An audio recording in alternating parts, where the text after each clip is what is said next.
On this week's episode, we talk about the new Odyssey. And other news from the week.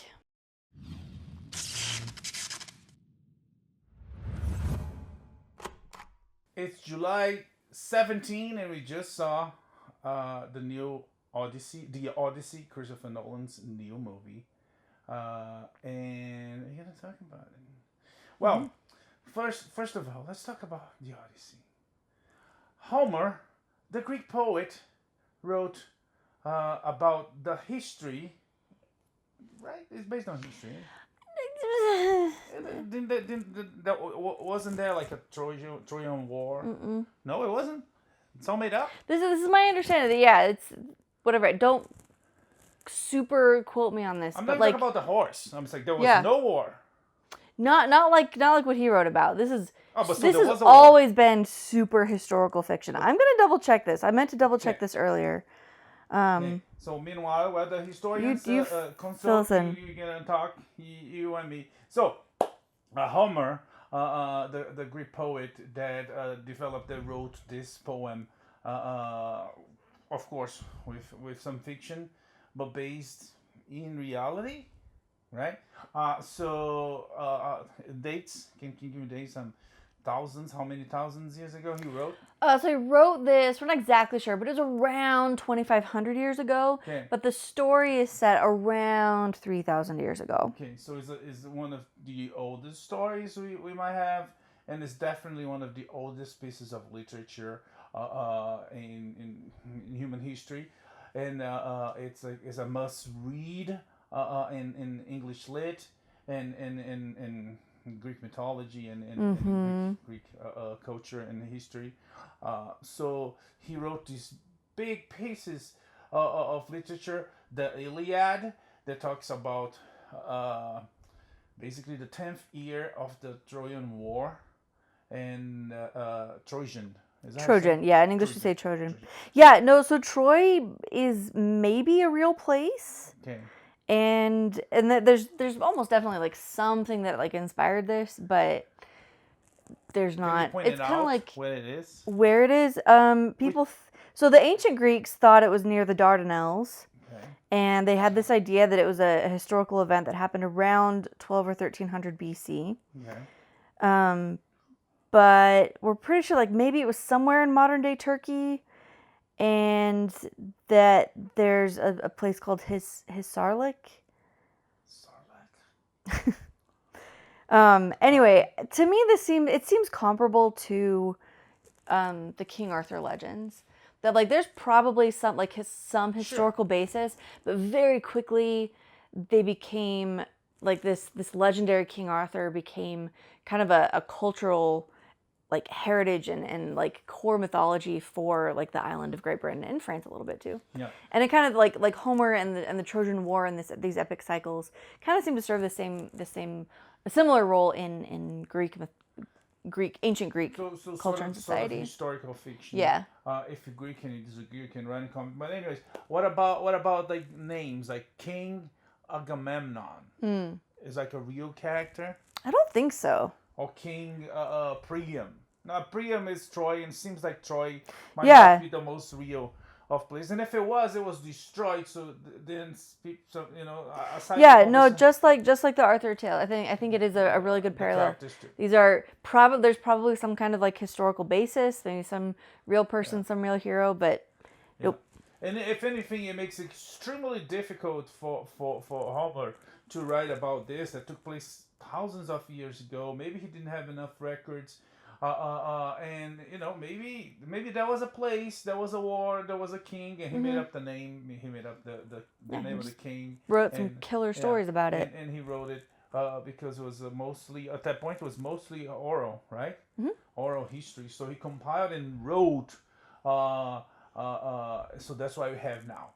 So in the Iliad, it's the 10th year of the Trojan War, and it focused on Achilles and Hector, and sort of like the hero, anti-hero, and their decisions that make them immortal and eternal, and is a theme in the books.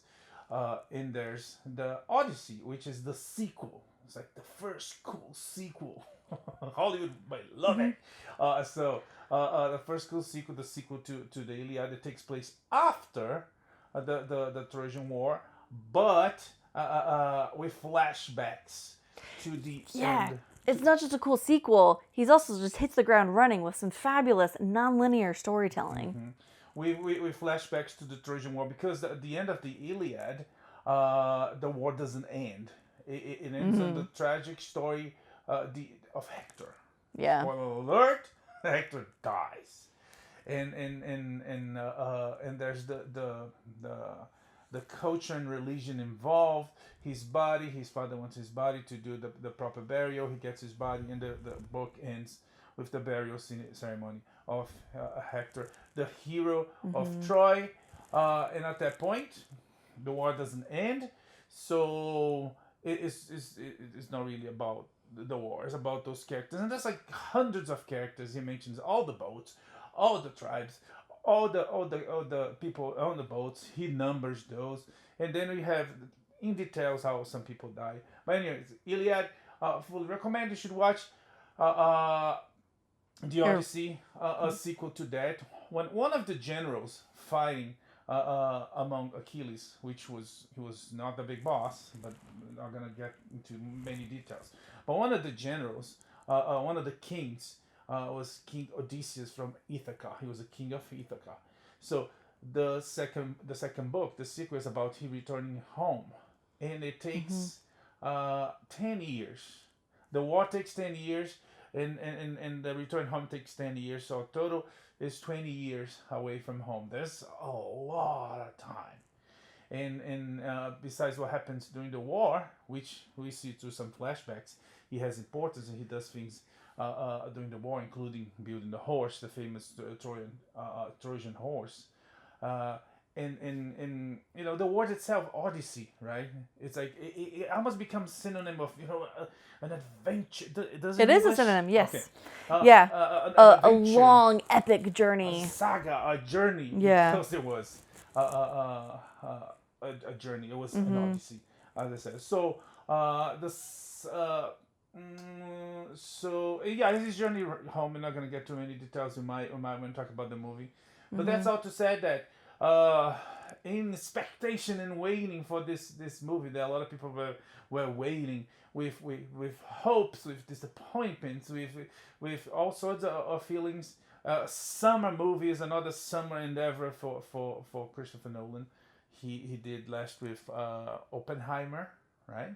Was that summer? It was summer. Barbenheimer. Barbenheimer, Yeah. yes. So, anyways, in preparation for that, in the past weeks, months, we've been rereading the Iliad, rereading the Odyssey, and rewatching and watching a lot of content inspired on the Iliad and on the Odyssey. And there's some good stuff in different formats, in film format, in television format, in English made in America, in Italian made by the Italians, who were like close neighbors with the That I thought was one of the best ones. Yeah, and it was long, so they did like everything, right? We had Ulysses, if you don't know, in Latin, the Romans called him Ulysses, and some of the material, it's actually called. There's a movie called Ulysses. It's like, well, that's not the Odyssey. Where's Odysseus? Odysseus is Ulysses in Latin. So watch. Well, and this story, it's so important. It's not just like a cool story.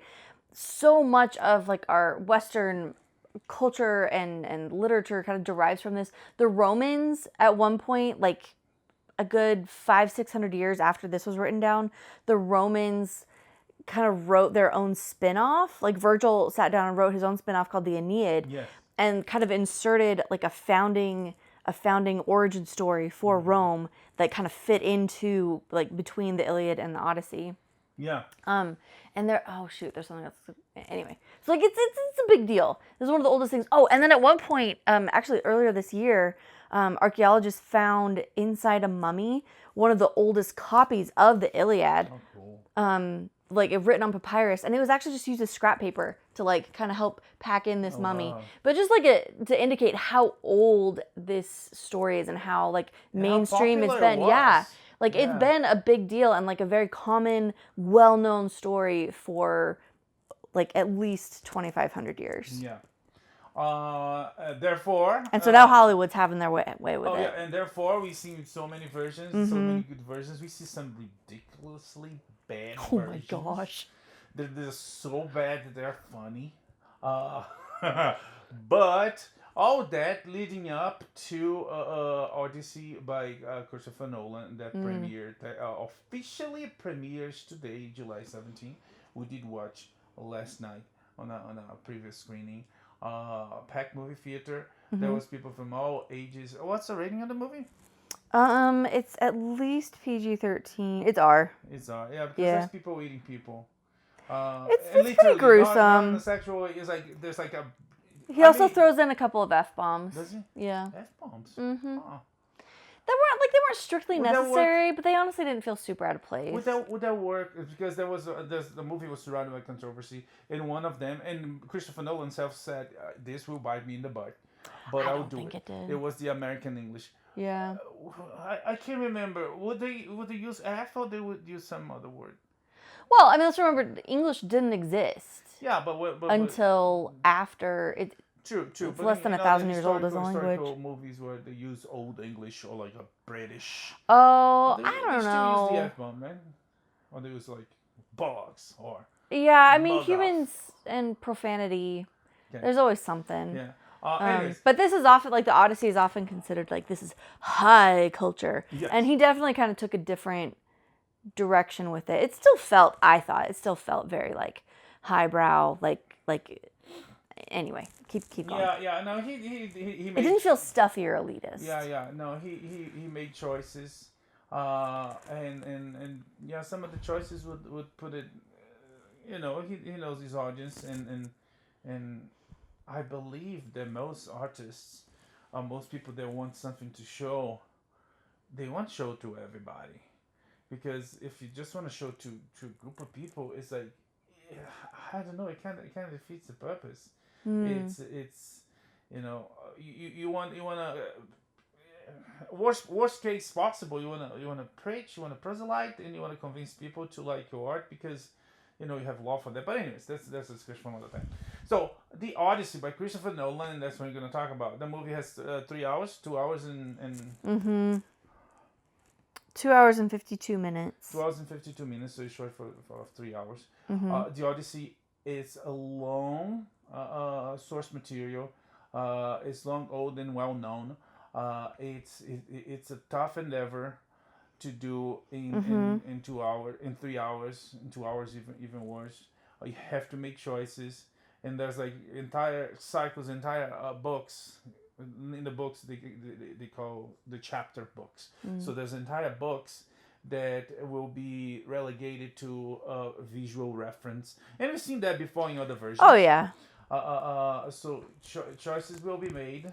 Another huge challenge here is adapting something that was written for a time, for a people, a culture, a language 2,500 years ago. It doesn't exist anymore. Those cultural norms, like everything that made sense when Homer wrote this, doesn't necessarily apply anymore. So he's taking this very, very old story and telling it to a modern audience. So there's a lot. It's a huge challenge. Yeah. So first, some people were thinking, "Wow, is he doing a trilogy?" He only did one trilogy before, and it was Batman, and it was really good, highly acclaimed by public, by critic, and then people say, "Oh, he's doing a trilogy," and people were hoping that he would do the gotcha at the end. It's like continues on part 2, like they did on was it Dune, but Dune was not a surprise because No. we knew that there's no way it could fit an entire Dune in one movie, or the Wicked, which again was not a surprise because it was announced that would be Yeah, the Wicked Part 1 and the Wicked Part 2. It should have been just one movie. They just changed the name to Wicked for Good. It's like gimmicks. But we thought there would be a possibility that he would extend and do in 3 movies to fully tell the story. But anyways, he did. So almost 3 hours. stellar cast. And let's talk details. And since the movie is a story super old, and he doesn't quite. There's not a lot of surprises or compromising twists. So we're gonna do a spoiler alert now, and we're gonna talk in detail. Spoiler alert. There you go. And we're gonna talk in details because some of the things we like and some of the things we didn't like, they are directly related to the story and to the build up to this moment by reading, rereading, by studying the source material in different versions. Marvel Comics has a adaptation of the Iliad and the Odyssey. Roy Thomas, great Roy Thomas, wrote with great artists. I can't remember his name. And they also had, after that was so successful, they have a series called The Trojan Wars, using the other parts of the epic cycle, which I can't remember, but there's I think there's 5 main works, and 2 are from Homer, and the other 2 are from different people, and gives us details about Achilles, and about Paris, and about everything else, which some of these creators use in a good way, some of those using in terrible ways, like Nolan used something that is not Homer, is from the Aeneid. Aeneid? Aeneid. Yeah. Aeneid. But we're gonna get to that. Okay, so let's talk. First things that what are we gonna do first? Things we like or things we don't like? Let's start with things we don't like. Let's get that out of the way and on a high note. Personally, she deserves it. Okay. Personally, I did not like the soundtrack. I didn't mind the soundtrack, but there were a couple moments where I don't think it landed the way he wanted it to land. This is the first time that Nolan's been terribly involved in the soundtrack. He's actually on the music credits, and he told Goransson, who is a brilliant, I think he's a brilliant film composer. Yeah. Big fan of his work so far. But he told him to really stick with Bronze Age, instruments, or the type of instruments rather that people would have been using in the Bronze Age. And for the most part, I think Goransson did a really good job with it.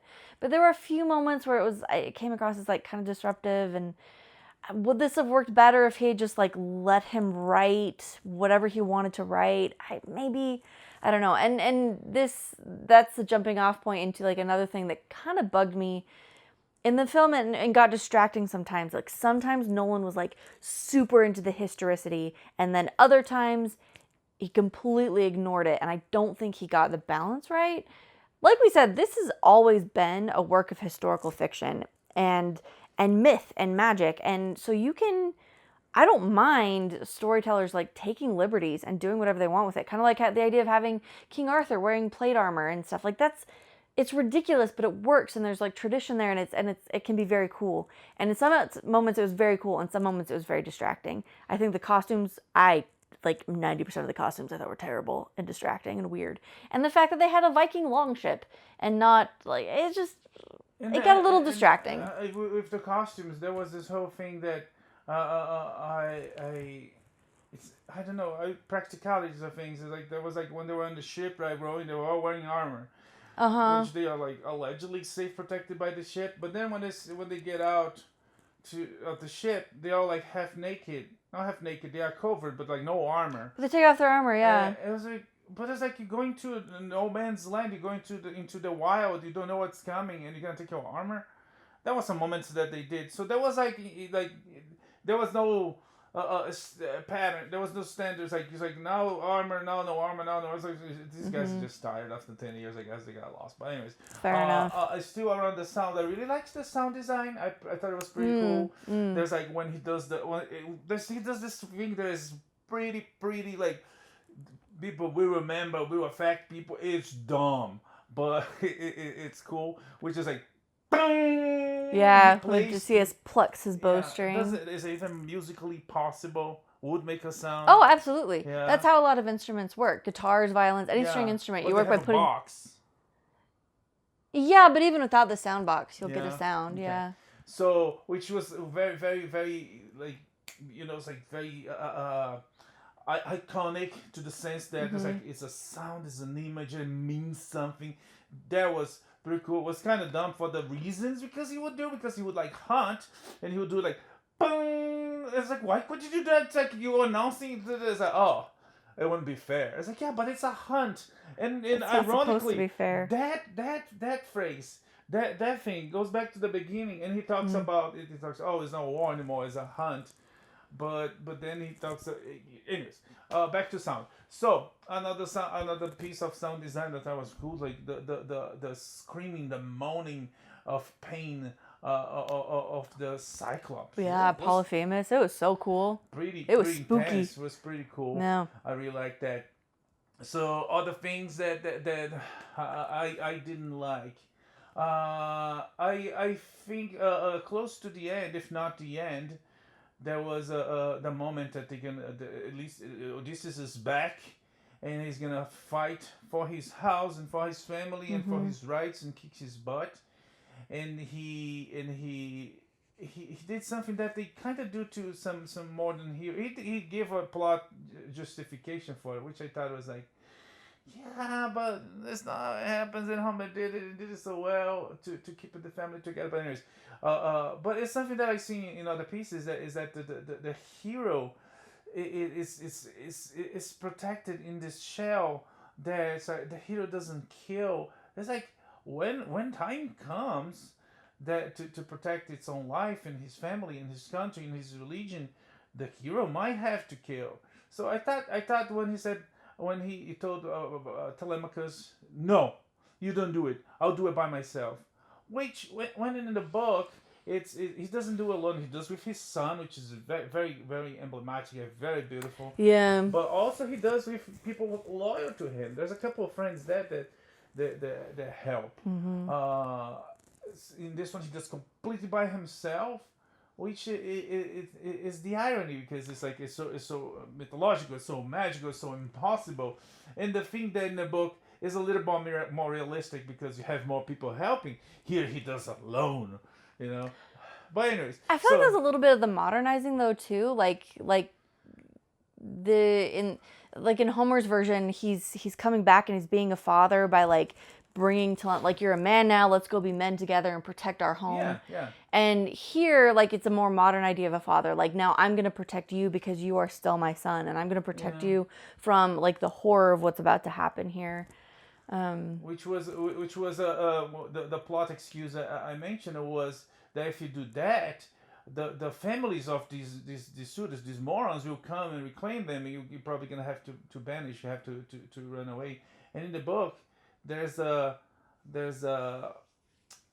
God solution to that, which is kind of pretty quick. But they go visit a family member who doesn't happen in this movie. Yeah. And then comes the family of the suitors to fight to start another mini war, civil war, if you may.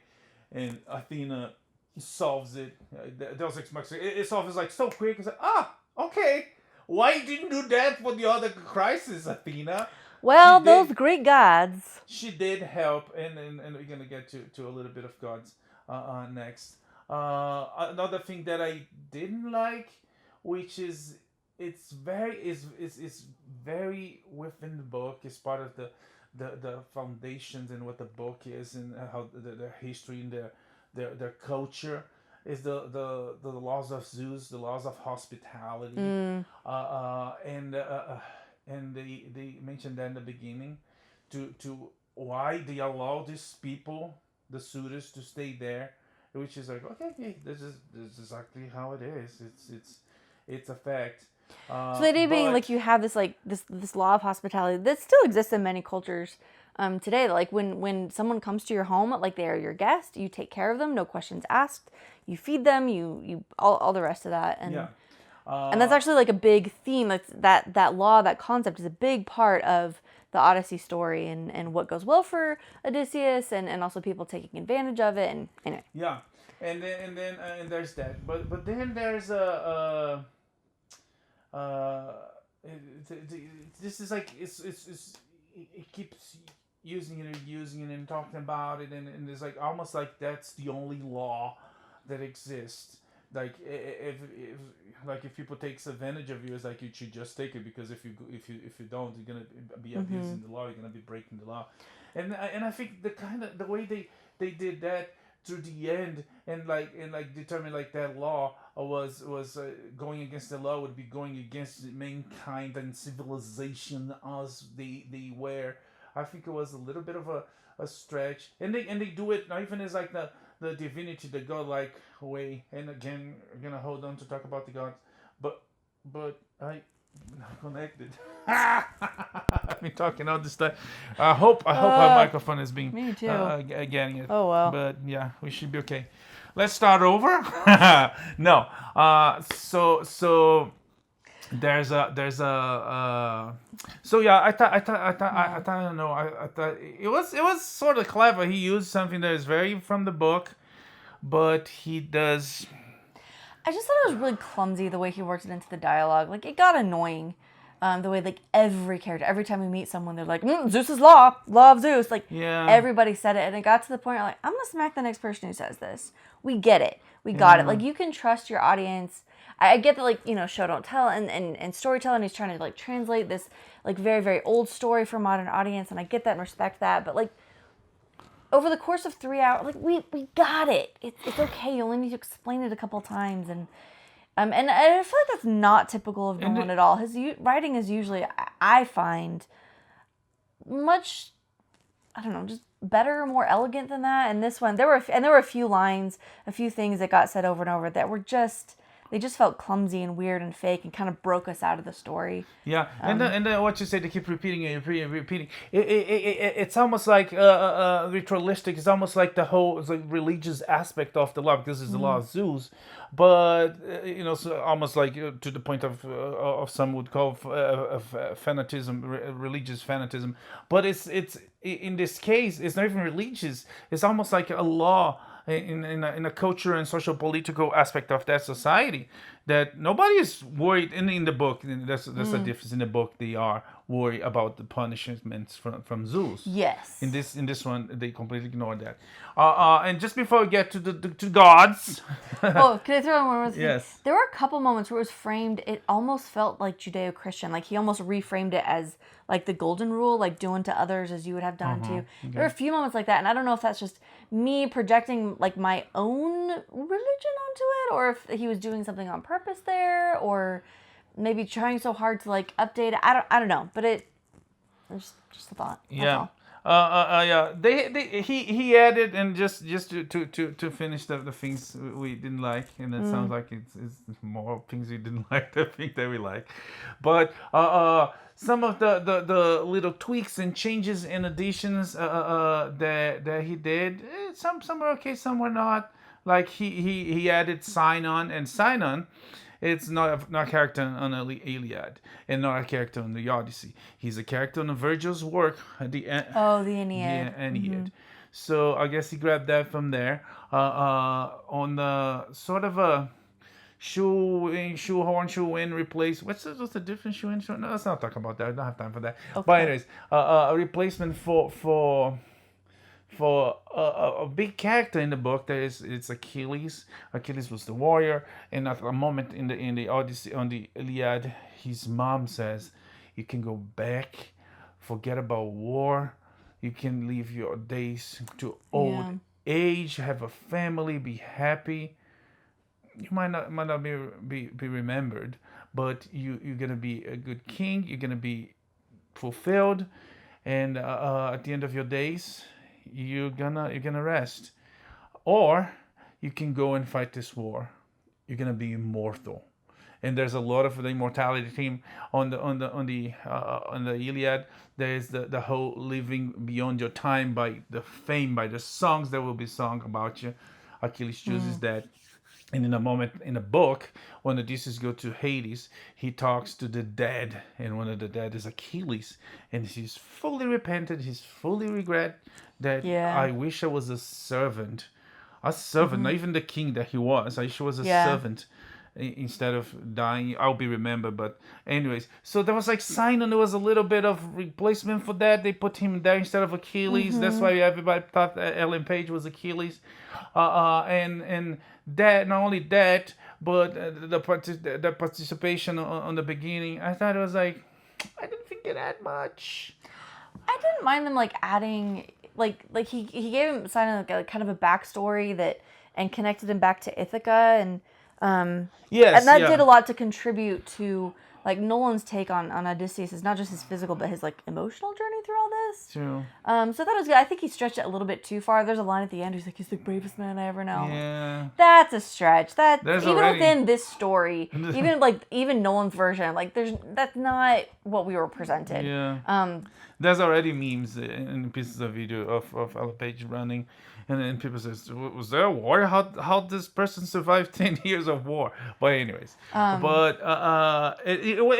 of the things that I kind of didn't like, it was like to make the bad guy bad, when there was plenty of reasons for the bad guy to be bad, right? Antonius, portrayed by Robert Pattinson, he was like the awfulest. It was like he wants the other guy's man, he wants the other guy's house, and he came up with this plot, this story that makes him even worse. Which is like, okay, fine. So it wasn't necessary, but to me, it kind of like built out these. Yeah.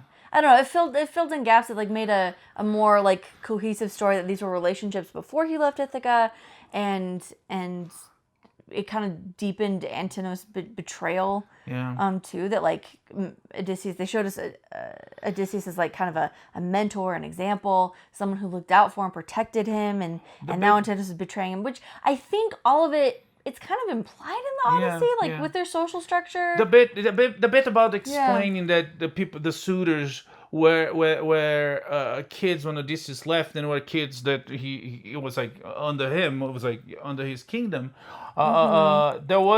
It was nice, even though it was implied in the book, and I think only one other adaptation we saw that explains who are these? Those are the kids when you went to war. Yeah, so, like these are the young men from Ithaca. These are like their neighbors and their friends and the people who should have been protecting and supporting. Yeah. And instead the queen, of right? taking Instead advantage. Of like taking advantage. Yeah.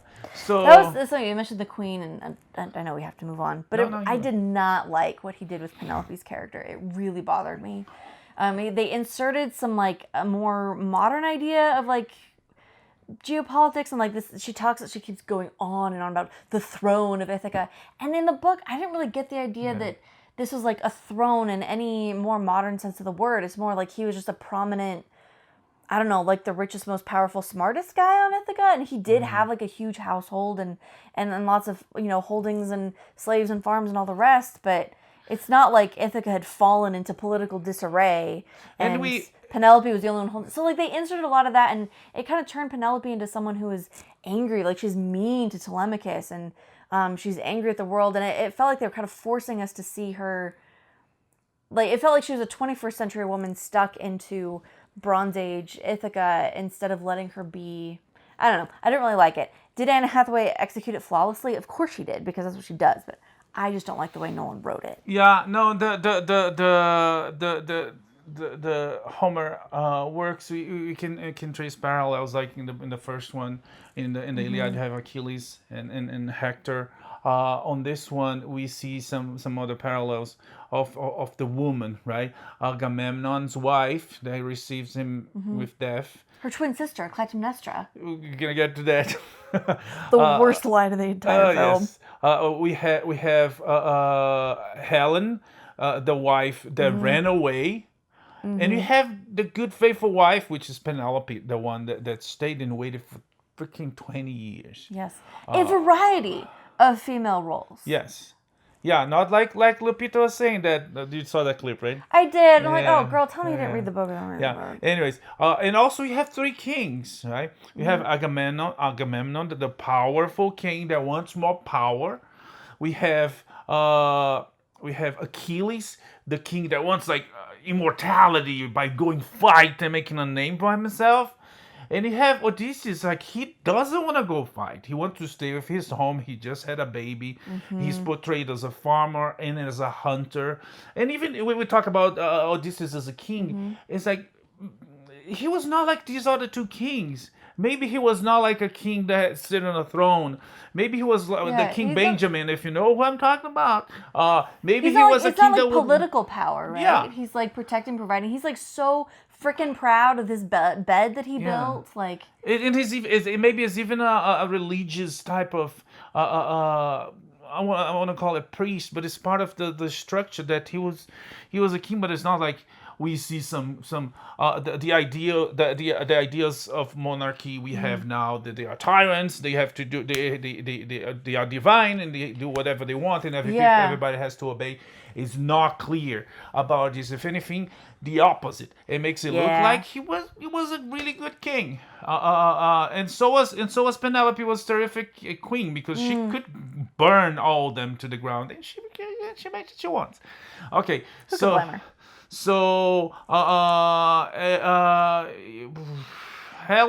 and Clytemnestra are twin sisters. I don't think it was a. I think it was a stretch. I think they could just take that away and avoid the controversy about tokenism and cultural appropriation and the DEI, which is honestly and all the mess. So like hyperinflated, and I feel like you should all feel stupid about being so upset about it, because she's on screen between the two roles. She's on screen for maybe 3 minutes. I know, but people knew that. It was people knew it would be short, but still it like, was the audacity.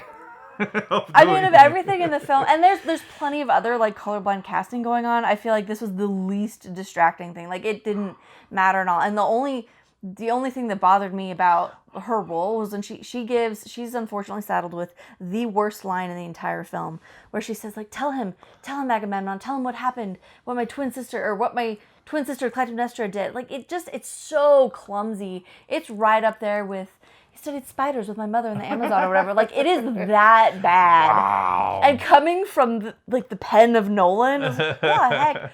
Like, again, it's up there like the same thing he did with like the Law of Zeus. Like, we get it. You don't need to explain it so heavily. Oh no! We can connect the dots. Talking about the laws of Zeus and the things why things are happening, why they're happening.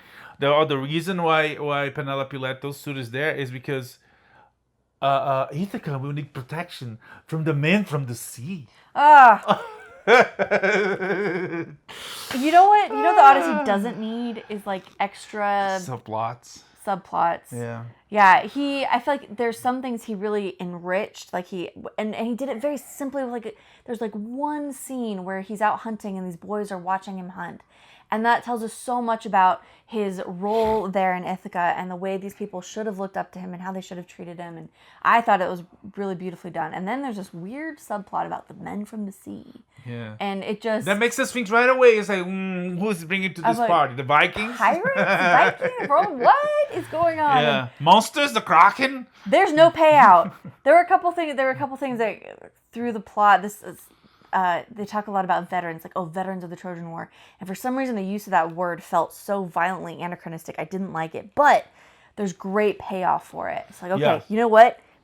I don't like the vocabulary, but the payout, what you did with it, turning this into a story about, like, Odysseus dealing with, like, horrific trauma and guilt and shame and trying to come back together and heal so that he can come home, not just physically get his body home, but get his heart and his mind back to his family.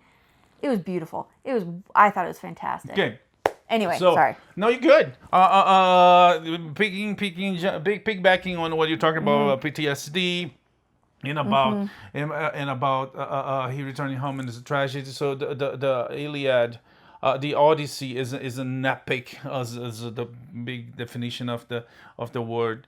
A heroic epic. This guy wants to go back home to his love, to his home, to his kingdom. Nolan pushed it to a lot more the tragic side. It's more of a tragic than an epic. Not saying that a tragic can be epic, but to the point that some aspects of the book, it's like Odysseus and his guys like go kick butt, and then there's a woman, he bangs the woman. For reasons. To be clear, she begs him. She doesn't give him any choice. That's how great Odysseus is. Yes. And then all the adventures and kick this, and it's like, who am I? I'm nobody. And then kicks some butts and deals with his cunning and bangs some woman, and then again and again and again, and goes to the victory to the end, the crown, the reward, it's the treasure is now he's back to his kingdom. He's a king with his wife and his son, and there's one that ends with him. I think there's the tapestry, right? It's like he's like farming, right? Anyways, Yeah. so that's the kind of king he was. So Nolan pushed to the tragic side, and with that we finally gonna talk about the gods. The gods are heavily involved in the story, in the books, both books. Like the point that the gods pick sides on the Trojan War, and they will fight each other in the battlefield. And on this one, there's heavy interference and help of the gods. It even kind of starts, like, at the very beginning, there's this whole conversation with the gods, and Athena's like, guys, can I go home? And Zeus is like, I don't know, Poseidon is having the whole thing. Yeah. Anyway. And then there's the help that Athena provides to Odysseus and to Telemachus, which is constant. So there's gods, and the Poseidon beef with Odysseus. In different versions did use the gods in different ways. The way Nolan did was like, you started, we see who we think is Athena, but we're gonna get to the end, and you're gonna get that. But then we don't see any other gods. There's a mention of Poseidon, there's a mention of Zeus, but if you get straight into in the realistic realm of things, which he does, he did with Batman. He did really well in his Batman trilogy. Some fantastic, crazy elements of Batman. He put it down to earth. He made it realistic. So in this one, there's that, but then there's Athena, and that was getting me annoyed. I didn't like the casting of what's her bucket? Zendaya. I think she's overrated, and other reasons, because I don't think she looks like Athena. But like, for my Athena surprise, Athena is constantly shapeshifting. She's usually an old man. But up in Olympus, she does have a look. But anyways, I guess. For my surprise and delight, it was like, dang, you did it, man. It's like, that son of a gun did it. And then it made me go back to moments in the movie that's like, oh, wow. Everything he did tweak or change was to protect the way he's telling the story. Like, Polyphemus doesn't speak, right? Or he does, but not like in English. Yes, but we sure, but in the conversations and so yeah, let's say he doesn't speak. He does. But he doesn't. I see. Yeah, you're right. And then someone says something on the boat. So, how is it we being cursed by Poseidon? It's like, are you? There's no evidence. But there's Athena. There's gods. We believe there's gods. But then Athena comes and it states the obvious. It's like, oh, look at you're home, and poof, disappears. Like, thanks, Captain Obvious. But anyways, all that to say that at the end there's another flashback, which I thought it kind of doesn't make sense. Like, why are we having another flashback? You have plenty of war. Why are we going back to Troy? And then we have the revelation that that woman that Odysseus is seeing is not Athena. It's not Athena taking a shape of someone. It's someone that was most likely an innocent that was killed by Greek armies in the most gruesome way. They rip her head off. And that was part of his PTSD, was a ghost of his past. And then he got me like, yes, and it was like, wow. And I guess he let people believe there was Athena because it was part of his plot to slap you in the face. There's no gods in this story. Absolutely no gods in this story. It's a very realistic, even though it's fiction, way of telling this story. Besides, because even with Calypso, who is a god, who is at least an immortal, as a nymph, the book is clear about that. She's like, you can stay here forever, and it's clear. I mean, anyways, and he asked her, I was like, are you a god? She's like, she doesn't answer. Yeah. So all that, I thought that was really good. I thought that was was a way, because again, there's gods in the books, and some people do use the gods, some people don't, and some people use in terrible ways, some people do in an okay ways. I rather not having them there, like Troy with Brad Pitt. Yeah, and most adaptations do that. They'll either like they lean one or the other. They're like, nope, no gods, no magic, or they'll just like fully embrace it. Like I feel like the '97 miniseries, even though I don't like the casting at all for Odysseus, overall it was pretty good. And there they like lean into the magic and do it pretty literally. Like Hermes shows up and he's all like golden and sparkly and flying around, and so there's like. And I feel like Nolan found just the perfect middle ground where you can see this, you can see all of these events through the eyes of that religious structure, and you can see, like, yep, the gods getting involved, and like the thunder happens at all the right times, and the magic, and Telemachus, that kid, he's so cute. He's like, are you Athena? You have wise eyes. You have Athena's eyes. It tricks us into it's like, oh yeah, that's in the book. But no, it's all conjecture. But you can also see it from like Odysseus is more. So you have like the very like faithful believing, like, yep, we live in the gods' world and we're at their mercy and all the rest. And then Odysseus is more like agnostic about it, and he's never like, oh, no, it's foolish. But he's what he said. He just found this perfect middle road, and I thought it was wonderful. And it's very faith based in the sense that the gods and angels and messengers in many different cultures, they do things for us. They might help us, but we do not see. Which is how life is, right? Which just thought pretty cool. And the one he saw, it was like his conscience. It was a ghost of his past. Yeah. I thought that was Nolan, like, boom, dude, you screwed up like a lot, but here you got me. But anyways. And so I think overall, I really liked it. I liked it too. The errors I feel like are more annoying because of who it's coming from. It's long. That's another problem. It is. There's a whole thing. I think we could cut out the Lestragonians. We could cut out that whole thing. Yeah. Without losing anything emotionally, and in fact, we'd also lose one of, I thought, the biggest visual errors. I don't mind that the giants were wearing armor, but the armor they were wearing was terrible. It looked like something out of a 1930s science fiction, and it was so distracting. So we could just take that whole sequence out and speed things up. I thought... cool poster, though, and IMAX give you that poster. That's true. Eurylochus, I thought he did... that character got...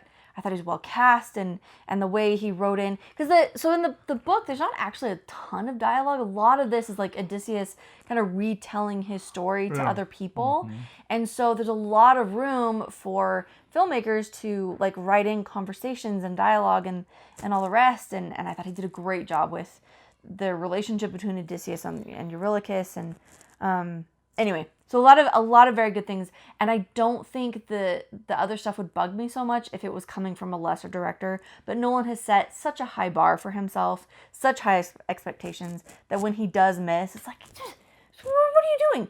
You should have known better. Yeah. Michael Bay can do dumb stuff because like that's his thing. He does dumb stuff, and it's fun and entertaining. But Nolan, I expect more. And so when he has things like weird costumes or clumsy dialogue, it's like... That's not you. Yeah. Come on. Just to conclude, two last things that I like and I need to talk. It's and we see many other versions, and we of course read the book. It's like when Euryclea, is that her name? Oh yes. When Euryclea finds out that he is, it's like so very little dialogue, but a lot of acting. And that's the thing when you adapt, right? The book has to tell. The book has to be written so you can read. When you're doing a movie, the image it has to do it. Yes. And it does. It does like really beautiful. I really like how he did that. And the other one is how Telemachus and Odysseus find out about each other. It's not quite in the book. The book is still better. It's still stronger. But they got... I cried when I read it in the book. It's so beautiful. Of all the versions they did, this is this probably the best. It's still, the book is still superior, but this one gets close second. But the second, the first is still a gap. But anyways... anything else about the Odyssey? We read and studied this a lot. And he did a good job. Besides all the problems, it was a Odyssean task. And it was indeed. Yeah. But the overall, Dark Knight is still his bad adaptation. For still sure. his best movies. For sure. Just FYI. Despite a couple of, I think, major and avoidable misses, overall, this was a good film and, dare I say, a good, successsul adaptation. The critics though is actually, they call it nearly perfect. It's like, if you absolutely never read anything the Odyssey or the Iliad, I don't know, it still has problems that beyond the source material. That's like, but anyways, I'm really curious what Spencer Clavin has to say about it, because this is like his wheelhouse. He wrote an article, but it's behind a paywall. But the headline, like you have to pay. What are you talking about? Well, this is when he wrote for Wall Street Journal. Oh, okay. But he said like it's good, but it's not Homer, and I feel like that's a fair take. Yeah, and on again, it. and But I mean, you're never gonna be like this. You're adapting like one of the foundational. And then we're gonna try many more times. It's fine. We're gonna try many more times in our history. How long our history lasts is gonna be tried. And some things you're going to get right, some things you're going to get wrong. But anyways, The Odyssey is in theaters everywhere. If you have a chance to watch it in IMAX, every single frame in the movie was shot in 70 millimeters. If you can watch in 70 millimeters, awesome. If not, find IMAX. You're going to see in super digital and digital IMAX, which is still pretty much 70 millimeters. Yeah. So yeah, you should go check. If you want to read one book or two before, it's even better. Or if you want to read after, that's always a good thing when a book takes you to a source material and you say, oh my gosh, this is so much better. Well, that's how things usually are. One quick note, and we're going to go to the news. We don't have a lot of time. We have no time. But we're going to go to the news real quick. Okay. But one quick note about the an actor in a movie that plays Mentor, Ryan Hurst. He's God of War. He's Kratos. Yes. Okay. But he got hurt. And apparently it's so bad that they're going to recast. So, yeah, that kind of sucks. But anyways, let's go to the news. Okay, really quickly. Moana remake is not doing well. They opened with 95 million global. Which is like barely more than what Snow White did. And Snow White suffered a big damage because of some of the decisions they made. It because Rachel Ziegler opened her mouth to say stupid things. Yep. Sam Neill died at 78. Yeah, it's sad. Sentiments to the family. He leaves a great collection of work. Oh, yeah. For sure. Let's see. The McGregor-Holloway UFC fight. Did pretty good. It did almost as good as the America 250 UFC fight. But the fight was kind of dumb because it took like 30 seconds. People waited the whole night for the fight, and then the guy, boom, kick him in the over. That was it. Credits. I was like, anyways. But Sophie Cunningham surprised everyone as a ring girl. Oh yeah, she's the hit of the her performance on the WNBA games. She became a meme and a sensation, and she was there.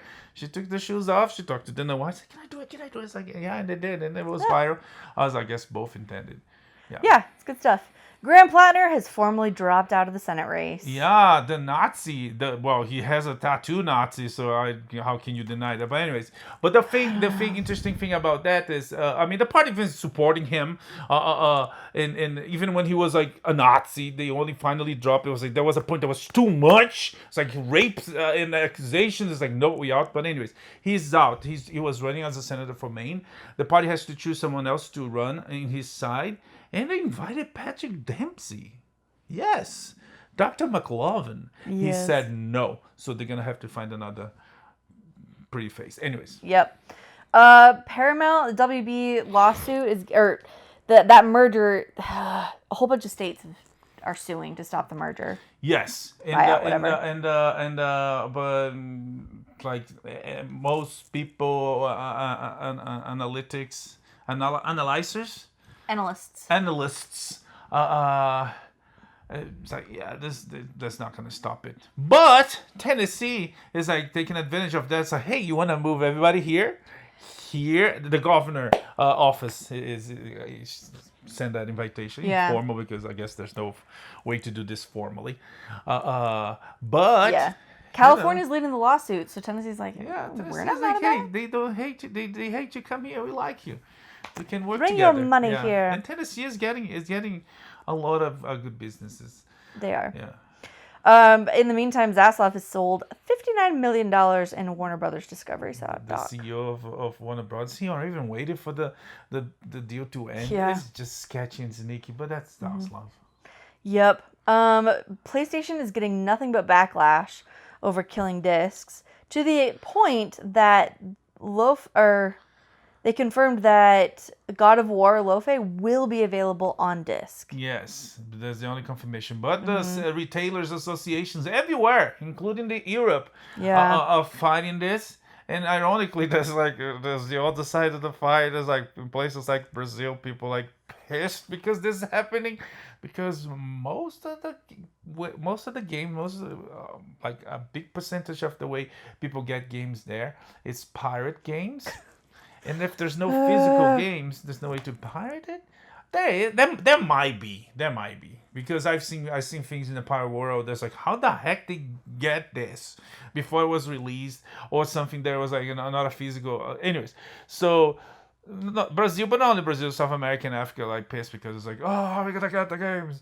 It's like, for first time in our life, we're gonna have to buy a game. But anyways, Sony is like being hit with controversy and shock because. Yeah, nobody likes that. Yep. Meta tried an AI Instagram feature and very quickly removed it. Yeah, they claimed they missed the mark. And if you don't know what we're talking about Muse.